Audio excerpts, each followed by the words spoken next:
participants in this. Yeah, a very warm welcome to all the participants in this series 2 of Philips Eco webinars. We sincerely hope we are meeting after a year-long time. We sincerely hope that you and your loved ones are doing well. With the intent of continuous clinical education and knowing the busy schedule of all the doctors and the cardiac sonographers, this year we have decided to keep this series in a bi-weekly schedule. So we'll be meeting every alternate Tuesday at 7:30 p.m. with some new eminent speakers whom we have not heard before in the series 1 of our Eco webinar series last year. In line, our today's guest speaker is a highly accomplished cardiologist in pediatric and structural heart disease named Dr. Parag Balgat. Sir has done his DM in cardiology from St. GS Medical College and KM Hospital in Mumbai. Sir has also completed his fellowship in pediatric cardiology from Israel. Dr. Parag has more than 15 years of experience in the field, has written seminal papers on structural valvular heart disease, transcatheter intervention, and echocardiographic imaging. Pediatric and fetal echocardiography is his forte. And understanding hemodynamics and its correlation with clinical findings and echocardiography are most important facets of his discussion. With this, with this, on behalf of Philips and of all the participants, I extend a warm welcome to you, sir, on this platform, and over to you. I thank you very much, Kirti, for those kind words, and I also thanks Philips for giving me an opportunity to share a few things about pediatric echocardiography. This is it's my part of my passion. I am very much dedicated to it. To begin with, I'll just show you a picture. Is my slide clear? And yes, sir. Yes, absolutely, sir. Slides are clear. Your voice is loud and clear. Please go ahead. Okay. So I don't know why this. We all, as a kids, are facing this problem. What is right hand? What is left hand? And this is one slide I picked up from toddler education, showing that stretch your hands and extend your first finger and index finger and see which is forming L is the left hand. Have we ever imagined had our right hand been the place of left or left in place of right, and how would we have worked? This is something that we are going to discuss, and we are also going to discuss why right is called as right, left is called as left, and how they are connected with each other. Whenever we deal with pediatric echoes, there are some, what to say, fears in not pediatric cardiologists, but adult cardiologists or otherwise, because heart disease in kids are different from adult. They are mainly structural. For a beginner, there are confusing names. Training may not be adequate because the number of cases in a busy practice are not significant. They may be forming 5% or even less number of patients in otherwise non-dedicated pediatric cardiac practice. So we have been taught that this is what our approach is. We describe what we see. We do not want to give any esoteric name. Give simple names to whatever we see. Whatever we see, define it. Just then we are going to discuss what are the definition of right and left. We are trying to identify anatomy with simple terminology. Also, to begin with, it is easy to go with a checklist approach. Once we start with checklist approach, we will decrease our error. It will be easy for us to master the subject. Also, we can put some charts in our clinic to make things easy to remember, and always try to correlate clinical findings with echo.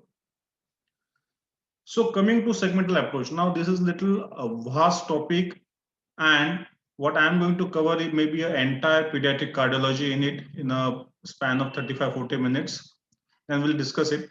But so I may not be going into individual lesion.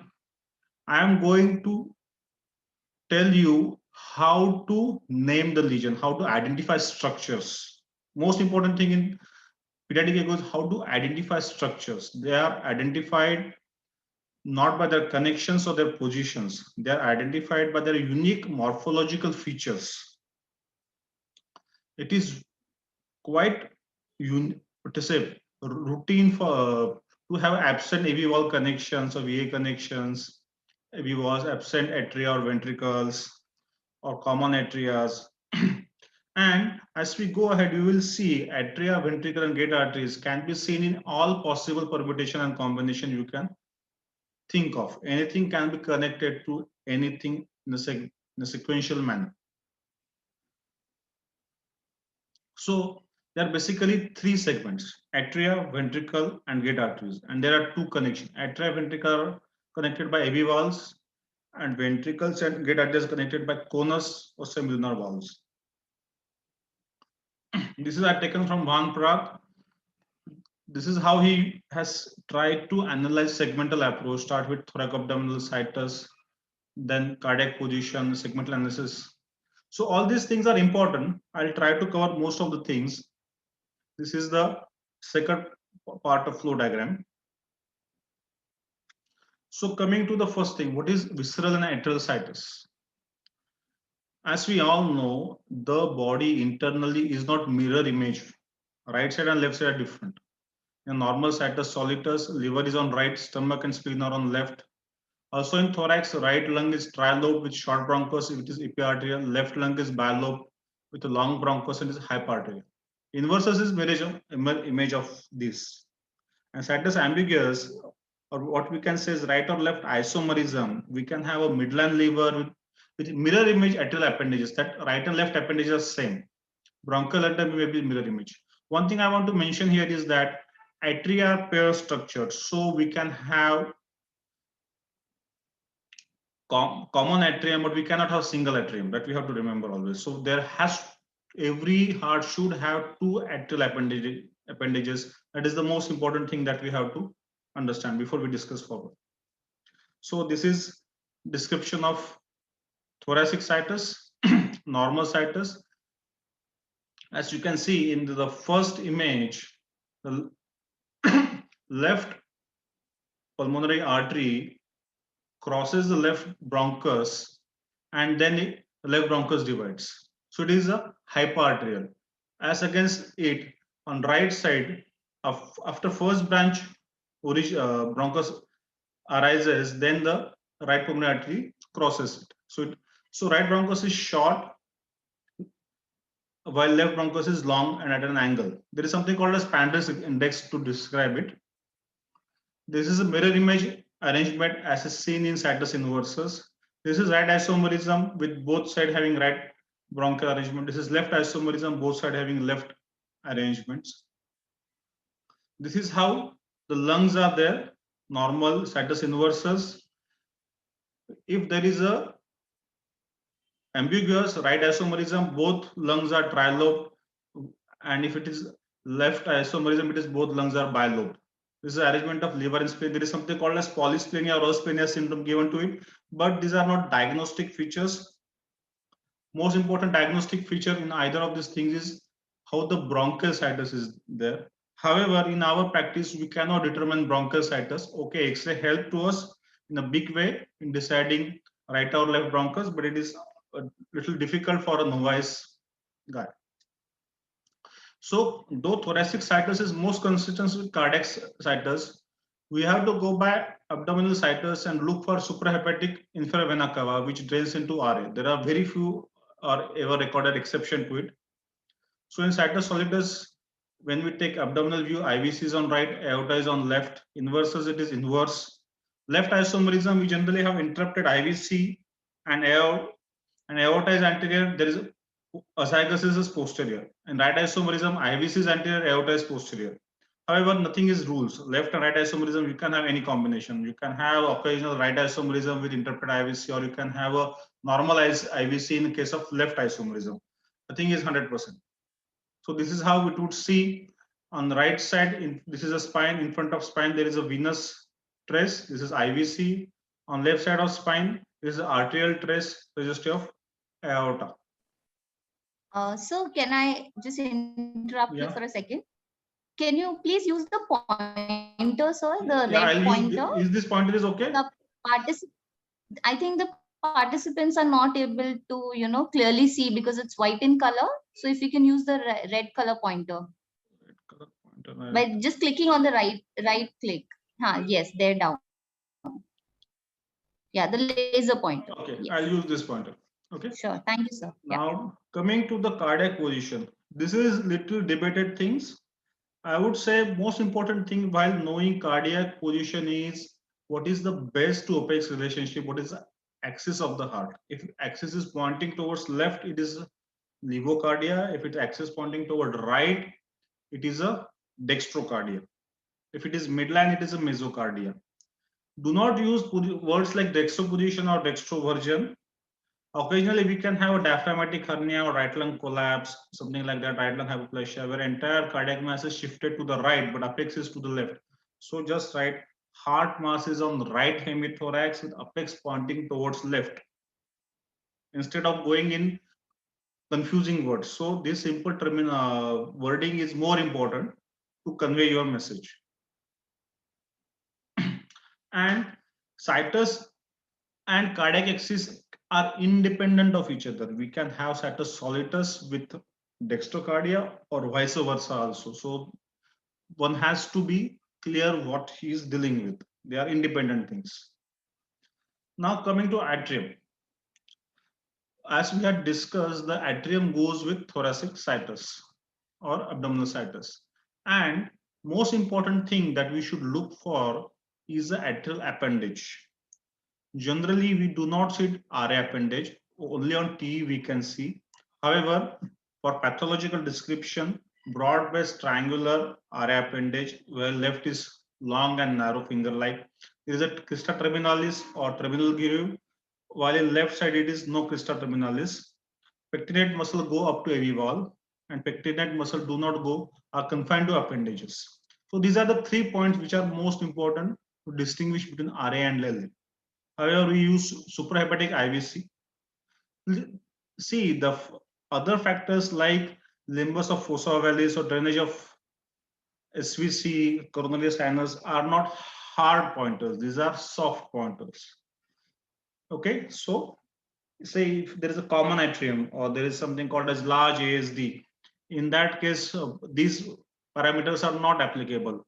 However, first 3 parameters, the shape of appendage, crista terminalis, and pectinate muscle are consistent irrespective of these things. So this is how the RA appendage would look with pectinate muscle going up to the AV wall, a broad base, while a small LA appendage. These are the diagram. I was lucky to record a RA appendage on transthoracic echo. This is a RA appendage as seen on transthoracic echo. It is a broad, same patient. This is a LA appendage. As we can appreciate the difference in size, it is more coarse, more pectinate muscles are seen here. We see very small finger like, no pectinate muscles are seen. Other thing is looking at pulmonary venous drainage in LA, not very consistent finding. Other is superior vena cava drainage into RA. This is LA, this is RA. Now coming to the arrangement of this, I think we have covered this already. Azygous continuation that we need to understand how the morphology of appendage would look in right and left isomerism. Now, after understanding atria, we have to come to atrioventricular connections. Normally, RA is connected to right ventricle, LA is connected to left ventricle. If it is discordant, then RA is connected to LV, LA is connected to RV. Now there are a few more things, something called as overriding AV walls. Sometimes what happens, I'll describe this diagram subsequently. AV wall is shared between 2 ventricles. So if there is a partial sharing, just like we talk about overriding aorta or overriding pulmonary artery, same thing is possible with mitral or tricuspid wall. If out of 2 ventricle, one ventricle receives more than 50% of that atria or AV wall, then we say that is committed to that ventricle. it is possible overriding with not only with double ventricle heart, with single ventricle heart also it is possible. I'll show you in the diagrams. Now, definition of tricuspid wall is tri-leaflet with septal attachment and is apically placed. Left sided mitral wall is two-leaflet, no septal attachment. It is cannuli placed. Common AV wall is a spectrum of AV canal defect with both AV wall at same level with various combination of 5 leaflets. Now we cannot use, see, technically speaking, in the primum ASD, we talk about cleft AML, cleft anterometal leaflet. However, it is not cleft AML. These are 3 distinct leaflets. So technically, it is not mitral wall in partial AV canal defect. It is a cleft. This is just technical words. Now, atresia is also possible. Atresia can be seen with biventricular heart, single ventricular heart also. So this is how a mitral valve would look. This is an anterior mitral leaflet. This is posterior mitral leaflet, LV. Talking about apical displacement or apically placed, this is tricuspid valve which is apically placed. This is mitral valve which is more cannuli placed. This is a atrioventricular septum. This is intraventricular septum. This is intra-atrial septum. However, this part of septum is between atria and ventricular. So it is called atrioventricular septum. So one can have a defect called body defect at this place. So just we will be discussing afterwards is the nature of ventricle LV. We can have fine wall, smooth wall. RV is a trabeculated with moderated band. So this is how the AV connections are. Concordant AV connection, discordant AV connection, RA to LV. And there is a common AV valve. Then we can have atresia of right side, atresia of left side. Overriding as we can appreciate the orifice of RA or tricuspid wall is partly shared with LV. Same with other side. Straddling is one more concept when subvalvular apparatus of AV valve is attached to the both side of interventricular septum. It can happen with RV, LV. So this is double inlet ventricle. I'll describe this more in next slide. Now coming to double inlet ventricle, they are of multiple types. One is dominant RV type, both AV valve connected to the RV, both AV valve connected to LV. This is LV type. LV type is more common than RV type, and sometimes this outlet foramen is not seen, and both ventricles are fused to form an indeterminate ventricle. We can have two AV valves or we can have single AV valve. So it's a complete AV canal is also possible with double inlet ventricle. So overriding and straddling both are possible even in single ventricle physiology, where there is a straddling of one of the AV valve into outlet chamber. This is only overriding, this is straddling with overriding, and this is straddling in single ventricle. So these are the spectrum of anomalies that are possible in D loop and L loop, right, or right hand topology and left hand topology of heart. So we can have, this is a RV, this is a LV. If septum moves from left side to right side, so it is double inlet RV, straddling left AV wall to normal pattern, to straddling right AV wall to double inlet LV. And we can put it in L topology, where double inlet RV and moving towards the septum. So it is a more of a corrected transposition like pattern, or this is normal heart like pattern. So all these permutations and combination of interventricular septum with respect to AV valve positions are possible. All these diagrams are from Anderson. If you want any clarification, you can refer to Anderson. Coming to little controversial things, what is the definition of ventricle? Many authors says initially that ventricle is defined by presence of inlet, AV valve, while Anderson has to say that presence of trabecular portion is a definition of ventricle. Now, right and left ventricle are formed by sequential structures. They are not paired. ventricle has got three parts: inlet, trabecular portion, and outlet. Of these three portions, inlet and outlet can be atretic, can be absent. So trabecular portion is most consistent for definition of ventricle. Few things I want to note or stress upon is aortomitral continuity does not define LV. We can have LV in absence of aortomitral or aortosemilunar continuity. Also, infundibulum is not consistent with RV. RV, we can have RV without it. I'll describe this further just to begin discussion.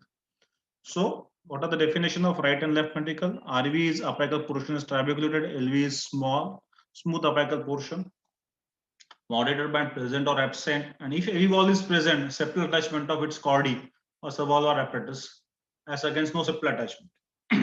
I have not given stress to other things like multiple attachments, multiple papillary muscles as against two papillary muscles, because presence of AV wall is a ifs and buts. There is, we have to define a ventricle in absence of AV wall. AV wall is an independent structure of ventricle. As we see embryologically, AV wall to begin with are connected to ventricle and then they're separated between right and left ventricle. So next thing is looping. Looping is what is it? See, our right and left hand are symmetrical, but they are not same. We cannot put our right hand in the position of left hand. We cannot arrange them same. So it was, they have conventionally used right hand topology. If we keep thumb in the inlet and finger in outlet and palm facing the interventricular septum and also aspect facing the parietal portion of right ventricle, then if that arrangement can be made with right hand, it is right hand topology. If that hand can be made with left hand, is left hand topology. Common example of right hand topology are normal heart and CCTJ in setting of situs inversus. Situs inversus, LA is on right side and is AV discordance, so L is connected to right sided RV, right ventricle. So this is D loop. Common example of L loop heart is situs inversus totalis or CCTJ, conventional CCTJ with situs solitus. Coming to single ventricle. Now, single ventricle, as I mentioned, there are many varieties possible, and LV being more common than RV. Outlet chamber can be is called as outlet chamber, sometimes called as ventricle, and indeterminate morphology is also possible. It is also possible in all what to say, varieties of atrial arrangement of maybe situs solitus, inversus, ambiguous. Coming to muscular portion to conus. Conus is the muscular portion that separates ventricle from great arteries. It is generally subpulmonic in normal heart, so it's connected to RV. It is subaortic in TGA or CCTJ. We talk about it being connected more to aorta, but we have to understand that in both these conditions, it is connected to RV. Also, it may be connected to both great arteries in DORV, but again, it is connected to RV. And DOLV may not have any conus altogether. So, in a reverse way, generally conus is seen only with RV, irrespective of way connections, and together another gate vessel is directly connected to LV. So, if you talk about normal heart, the aorta is directly connected to LV without any conus. In TGA, pulmonary artery is connected. In CCTJ, again pulmonary artery is connected to LV.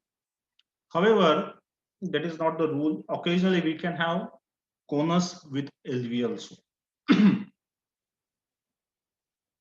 So this is the possible diagrams of subpulmonic conus, that is the normal variety. This is subaortic conus, that is we see with TGA or CCTGA. Then come as bilateral conus that we see with DORV, bilaterally absent conus that we see with double outlet left ventricle. I would really like to put all the diagrams of echo loops, but due to short of time, I am restraining myself from it. Now to just show you what is the conus. This is the tricuspid wall. This is the RV inlet, RV cavity. This is RV outlet. Now the tricuspid wall, so this portion below the RV is the conus. This portion of RV below the pulmonary wall is the conus. So if we try to understand the fibrous architecture of the heart, the mitral wall, tricuspid wall, and aortic wall in the same fibrous loop, while the pulmonary wall is a little above the aortic wall. It is not in the same plane. Now, just showing the tricuspid wall here. This is the septal leaflet. This is posterior. This is anterior leaflet. Now, this is mitral wall. This is aortic wall, and this point we see aortomitral continuity. So there is no conus. We can have this aortomitral discontinuity in cases where we have subaortic membrane. Those cases, they are at high risk of developing subaortic membrane. So coming to next point is ventricular arterial connections. Now concordant when aorta is connected from, so it's a LV, sorry, mistake, and PA from RV. Discordant when aorta is from RV and PA is from LV. So it's a TJ and CCTJ. We have got discordance connection. Now we can have double outlet ventricle. Right is more common than left ventricle. Right, DORV is more common than DOLV.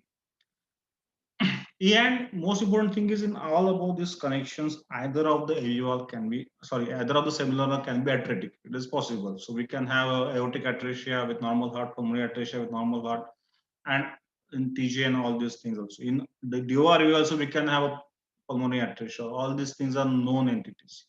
And last but not least is common outlet is pulmonary, common arterial trunk. There is something called a single outlet they have described, but single outlet is, again, I'll say it's a atresia of another AV wall. So tetralogy of Fallot with pulmonary atresia, we said that the aorta is connected to LV, and PA is connected to RV, but the valve or interconnection is absent. So this is how the normal aorta and pulmonary artery would look. This is cup and saucer wave with RPA and LPA seen clearly. So definition of aorta and pulmonary arteries are origin of coronaries, origin of neck vessels, and absence of bifurcation. While in pulmonary artery, it bifurcates and supplies lungs. However, these are not the rules. We can have coronary arising from pulmonary artery. We can have abnormal origin of left subclavian from pulmonary artery. Okay, in the absence of or in aortic arch interruptions at type C, these rules may be a little difficult to follow. Now again, here comes a rule of 50%. If more than 50% of artery arises from a ventricle or committed to that, then that artery is committed to that ventricle. So if aortic orifice is more than 50% committed to LV, it is arising from LV. If it is more than 50% committed to RV, then it is double outlet right ventricle in the normal. However, this definition is changed in TOF. Up to 90% committed to RV is also accepted as a TOF, or up to 10%. Okay. So these are the concordant VA connection. These are the discordant VA connections. This is double outlet right ventricle. This is a single outlet, or you can say atresia of another semilunar valve, and it is getting supplied by duct. So you can say these are typical duct dependent lesions, and common at trunk truncus arteriosus, where aorta and PA has got a common origin with common semilunar valve. I'm just trying to show you it is possible to see both semilunar valves. We all are trained to see only aortic valve and pulmonary valve. We just look at it. However, it is possible to see ENFAS pulmonary valve, especially in kids and neonates. So just try to look. You can appreciate variety of morphology, demonstrating how the coronary would look. This is the coronary arising from aorta, and this is how a coronary flow would look. These spikes are due to forward pulmonary flow, and this thing, this short spikes that you see here, diastolic, These are the diastolic forward flow in coronary. Coronary normally forward flow is in diastole. So in any coronary, if you see a diastolic flow reversal, then think of Al-Kappa. Okay, it's a very diagnostic feature, or if you tracing a right pulmonary artery and see the systolic flow is less than diastolic flow in a normal coronary. If reversal happens in the right coronary, then it is you're thinking of Al-Kappa, or flow reversal is against registry of Al-Kappa. Other thing is, what is the relationship of sublunnar valves with great arteries? Now, this people try to separate two things, but these two things are just the same. We can have 8 position of aorta with respect to pulmonary artery. Most common being right posterior, which means pulmonary artery left anterior. We talk about TJ, it is right anterior. However, transposition of great arteries can have a side by side, anterior or left and anterior position. DORV, we can have all sorts of position possible. In CCTJ, we have got left and anterior aorta, but however, we can have other position also possible. Around 10% of transposition have got left and anterior aorta. However, posterior aorta is very rarely, if ever, described. A left posterior aorta we can see in setting of situs inversus totalis. Arch of aorta. Now, arch of aorta is important thing to understand, because if a top with a right aortic arch comes, then chances of having congenital anomalies or what to say, discharge is little high. Now, arch is defined by the side of which sided bronchus it crosses. People say it's which side of trachea it crosses. However, the anatomical definition is which side bronchus it crosses. So if it crosses right side, it is right-sided aortic arch. If it crosses left-sided bronchus, left aortic arch. This is aortic arch. We conventionally say that the branching of first neck vessel, as we see here, is the so if it's a right-sided branching, if it is left arch, and vice versa. However, this is not a diagnostic or definition of sidedness of aortic arch, because in cases of aberrant right subclavian or in cases of arch interruption, this may not be the true or valid. So we generally see in a suprasternal view, take a sweep from midline to the left and see from which side of trachea it is crossing. Branching of neck, first neck vessel surrogate marker. Descending aorta is independent of sidedness of aortic arch. It can be right or left sided with respect to multiple column. Double aortic arch is also possible. Double aortic arch with atresia of either of the arch is also possible. Now coming to some rare anomalies, I'm just mentioning them in one slides. Crisscross heart, we generally say that AV connections are parallel. RA is connected to right-sided RV, LA is connected to left-sided LV. However, occasionally we can have RA connected to left-sided RV. Though AV concordance is there, but the RV has shifted from right to left side, vice versa. So these are called as crisscross heart. So in these hearts, a 4-chamber view is not possible. Cannot have a typical 4-chamber view. Okay, these are complex anomalies. Another is superior inferior ventricle, generally seen with crisscross heart. Here, normally RV and LV has a unique relationship in the sense that RV is on the to say little anterior inferior, LV is little posterior superior in normal heart. However, in crisscross heart, we generally have RV which is superiorly placed, LV that is inferiorly placed. Other way also possible. Few hearts with LV being superior also been described in superior inferior ventricle. We can have superior inferior ventricle irrespective of crisscross heart, but combination is more same. And third anomaly is topsy-turvy heart. This is a rare thing. Recently, I have published this, where normally we would expect, this is a fetal echo diagram, heart to be here with a aortic arch curving around like this. However, in this case, RV is just directly continuing with MVA and going to the diaphragm, DTA. There is no arch. This is MPA, this is and this is aortic arch. So these are very rare anomalies. Just occasionally you may come across all this. I have just mentioned them to complete the list. So before I conclude, I would just like to give stress to few things that pediatric echo is very much possible with high degree of accuracy, provided we have practice and practice it frequently, we have patience, get a good guidance. If you have got a mentor who is going to teach you, there's nothing like that, and just continue with the things. Maybe a 3 months to 6 months time, and say 150 echoes or 200 echoes, it's all that needed to make you an expert into the field. Thank you for your time. So it's open to, so are there any doubts? Please let me know. Thank everybody for patient hearing.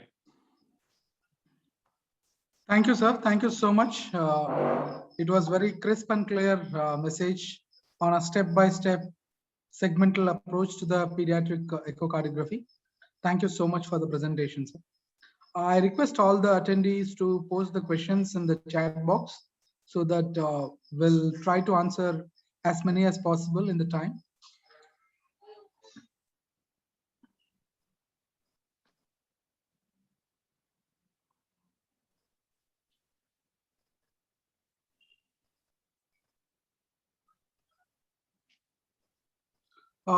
There are somebody is asking for some 3D learning also.